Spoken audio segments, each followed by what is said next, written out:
ان کی آنکھوں نے دیکھا اللہ کی بڑی بڑی نشانیوں کو۔ تو جناب یہ زمینی سفر اور آسمانی سفر کے بارے میں جو قرآن آیات تھی وہ میں نے آپ کے سامنے بیان کری۔ اب جو اس سفر شروع سے لے کے آخر تک ہوا تھا اس کا بیان میں آپ کے سامنے پیش کر رہا ہوں۔ آپ اس کو واچ کریں اور اپنی معلومات میں اضافہ کریں اور ثواب کمائیں۔ ٹھیک ہے، چلتے ہیں ہم آگے کی طرف۔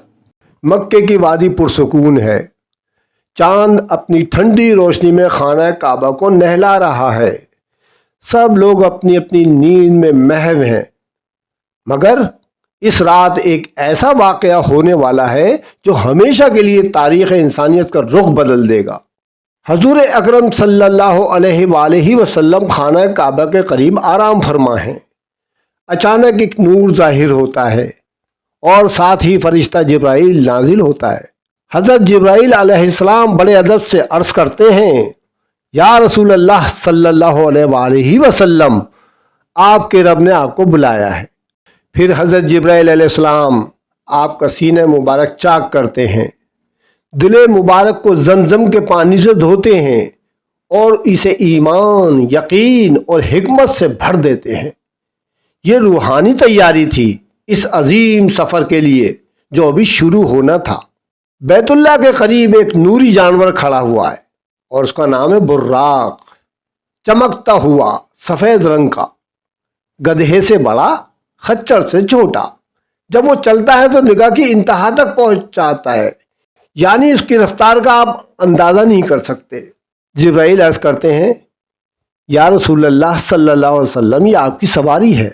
نبی کریم صلی اللہ علیہ وسلم اس پر سوار ہوتے ہیں اور جبرائیل علیہ السلام کے ساتھ سفر شروع ہو جاتا ہے مکہ مکرمہ سے بیت المقدس تک۔ رات کی خاموشی میں براق تیز رفتاری کے ساتھ فاصلہ طے کر رہا ہے، آسمان کو چیرتا، پہاڑوں کے اوپر سے گزرتا، وادیوں سے اڑتا ہوا تیزی کے ساتھ گزر رہا ہے۔ راستے میں آپ صلی اللہ علیہ وآلہ وسلم مختلف مقامات پر رکے۔ پہلا مقام آیا، جبرائیل علیہ السلام نے عرض کیا، یا رسول اللہ، یہ یثرب ہے، یعنی مدینہ، یہیں آپ کی ہجرت کی سرزمین ہے۔ آپ صلی اللہ علیہ وسلم نے وہاں 2 رکعت نماز نفل ادا کی۔ پھر آگے بڑھتے ہوئے فرمایا، دوسرے مقام پر یہ طور سینا ہے جہاں اللہ نے حضرت موسیٰ علیہ السلام سے کلام فرمایا تھا۔ آپ صلی اللہ علیہ وسلم نے وہاں بھی نماز ادا فرمائی۔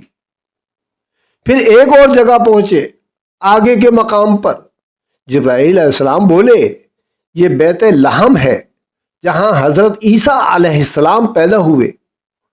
آپ صلی اللہ علیہ وسلم نے وہاں بھی رک کر 2 رکعت نماز پڑھی۔ روحانی سفر جاری ہے۔ آخر کار آپ ایک ایسی جگہ پہنچتے ہیں جہاں سے زمین کی برکتوں اور آسمان کی روشنیوں کا ملاپ ہوتا ہے، یعنی بیت المقدس۔ مسجد اقصی میں نبیوں کی روحیں جمع ہیں، تمام انبیاء کرام حضرت آدم علیہ السلام سے لے کے حضرت عیسیٰ علیہ السلام تک سب جمع ہیں۔ نبی کریم صلی اللہ علیہ وسلم مسجد اقصی میں داخل ہوتے ہیں، سارے انبیاء کرام صف بصف کھڑے ہوئے ہیں۔ جبرائیل علیہ السلام عرض کرتے ہیں، یا رسول اللہ صلی اللہ علیہ وآلہ وسلم، یہ تمام انبیاء آپ کے استقبال کے لیے حاضر ہیں۔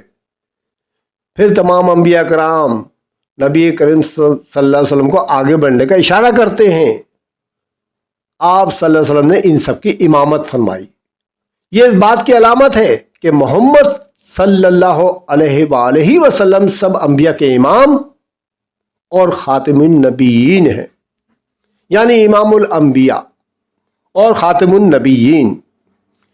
نماز مکمل ہونے کے بعد جبرائیل علیہ السلام عرض کرتے ہیں، یا رسول اللہ صلی اللہ علیہ وسلم، اب آسمانوں کا سفر شروع ہوگا جہاں آپ صلی اللہ علیہ وسلم کو وہ نشانیاں دکھا دی جائیں گی جنہیں کسی انسان نے آج تک کبھی دیکھا نہ ہوگا۔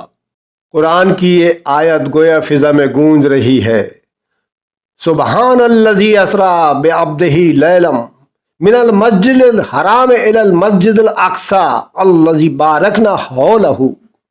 پاک ہے وہ ذات جو اپنے بندے کو راتوں رات لے گئی مسجد حرام سے مسجد اقصی تک، جس کے گرد ہم نے برکت رکھی ہوئی ہے۔ یوں مکہ مکرمہ سے بیت المقدس تک کا یہ عظیم روحانی سفر مکمل ہو چکا ہے۔ یہ وہ سفر ہے جو صرف چند لمحوں میں طے ہو گیا، مگر اس میں زمین و آسمان کے راز پوشیدہ ہیں، اور اب آغاز ہونے والا ہے وہ مرحلہ جسے دنیا معراج النبی صلی اللہ علیہ وآلہ وسلم کے نام سے جانتی ہے، جہاں آسمانوں کے دروازے کھلنے والے ہیں، جہاں دیدار الہی کا شرف حاصل ہونا ہے، جہاں انسانیت کے لیے نماز کا تحفہ ملنا ہے۔ یہ تھا معراج کا پہلا حصہ، زمین سے آسمان تک کا دروازہ۔